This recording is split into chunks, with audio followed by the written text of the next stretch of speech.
Greetings, YouTubians, and welcome back to Wayne Sharp World, where today we are taking a look at a very new CJRB budget knife that is now available. And this, as you saw in the thumbnail, is the most inaccurate, misleading knife in all of 2025.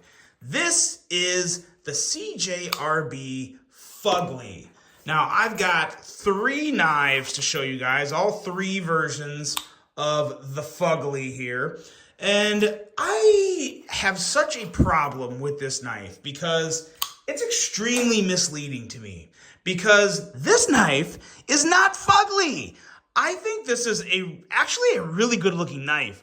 It has its quirks, but there are just things about this knife that I really enjoy, especially for a $50 knife.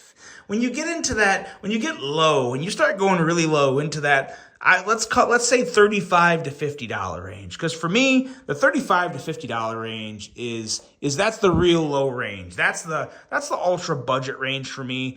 Anything you get down into 30 and 20 bucks, and they're just really not that good. They're really not.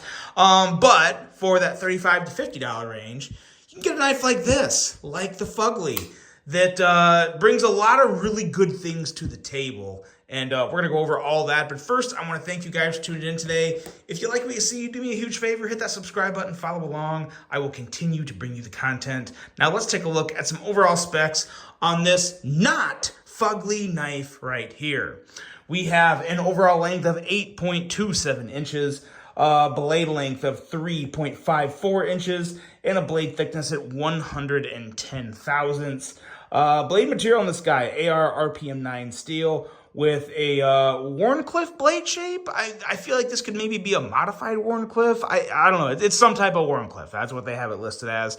There's really not a whole lot. Maybe a modified reverse Tonto? Ooh, I don't know. We'll just stick with Wharncliffe. Flat grind, handle length coming in at 4.72 inches. Handle material on this guy is G10, and it's going to be G10 for all of your other options as well. Locking mechanism, or liner lock for the locking mechanism, and user of a right hand only tip up carry. It's not too often that you see a $50 knife that is right hand only, but that is what we have here.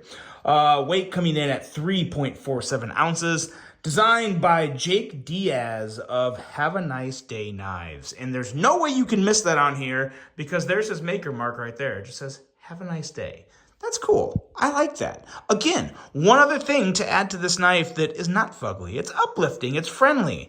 This is a friendly knife.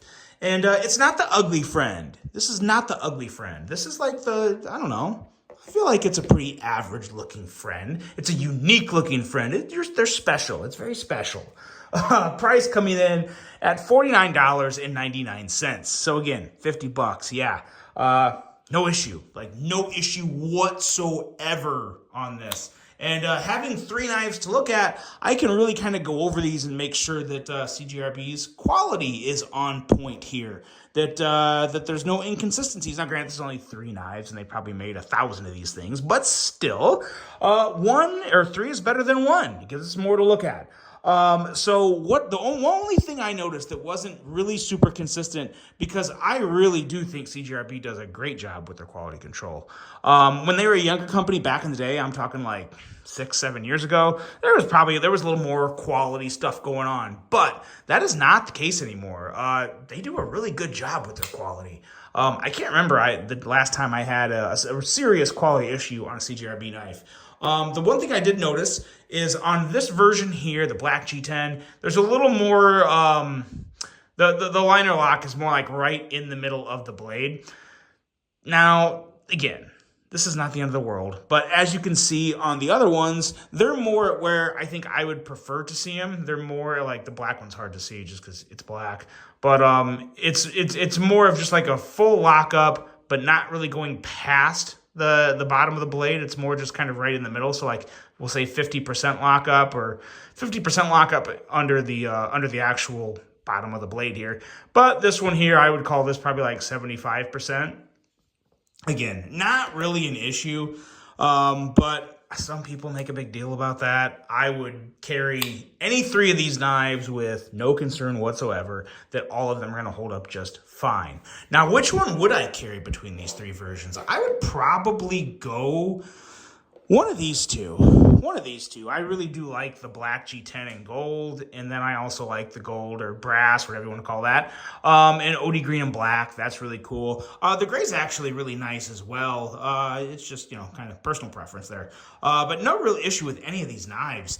And I tell you what, again, I'm gonna message Jake Diaz on Instagram and be like, why is this thing fugly to you? Because again, I really do think this looks nice. I really do. It's the only thing that kind of makes it look fugly is maybe the 2 notches here on the blade. But again, I think that's done on purpose to kind of play into the fugly factor or whatnot. I don't know. But I think it's a pretty good looking knife. I would honestly happily carry this in my pocket for more than one day, and I will be carrying these for more than one day. I've already carried them for 2 days, and it's been pretty much the green one that I've carried so far. The other two will get an opportunity as well, but I've really enjoyed it. The front flipper is fantastic. The blade, 20 thousandths behind the edge, so that's totally fine for EDC. It's a very, very effective and efficient cutter. Nice edge on it. Still got a pretty nice tip too, even with that Warncliffe kind of modified edge up here, kind of rounded off. You still got a tip for a little bit of piercing. And yeah, just overall a nice blade with a really nice finger choil too. Love how they incorporated that finger choil. And it leads into a pretty comfy handle. You kind of have this area here where there's just that open space, and that's not uncomfortable. It's just you kind of feel like it's different when you're holding something. I don't even have anything like right by me to kind of show that, but some knives that have a little more bulge in the back area of the handle here, that can feel a little more hand-filling, but this still feels really good in hand with the curvature down here, the little bit of swell right here, the choil there. It all works together to help you get that good, just that good solid grip to where if you're just using this for general cutting tasks, it's going to work really well for you. I think a lot of people would really enjoy the ergos on this knife. And the operation of the knife is also very, very nice.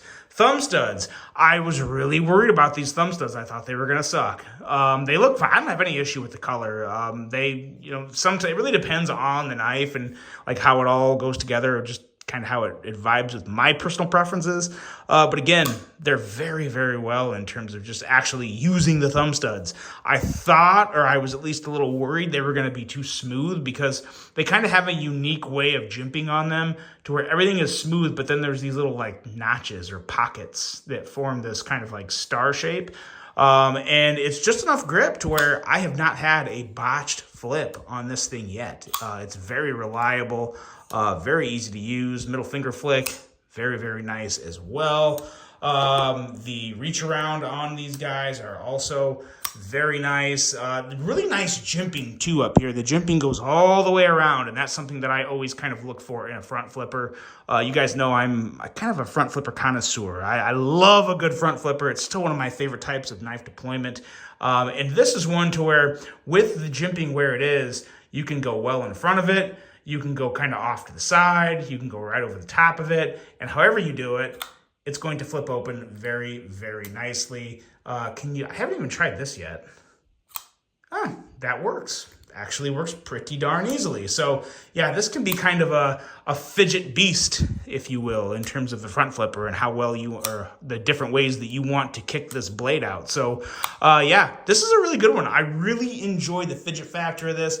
I enjoy the unique aesthetics. Whether you think it is ugly or not, let me know. But I know this. It's got some perfect blade centering. Look at that.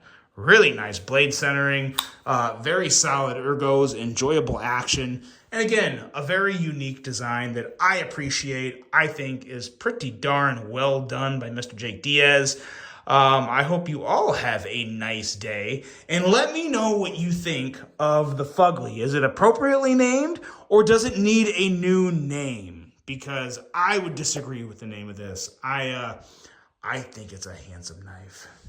It's a good one. That is that for today, guys. Really hope you enjoyed this review. Let me know if there's is there any knife brand that I haven't featured recently or enough of on the channel that you want to see more of?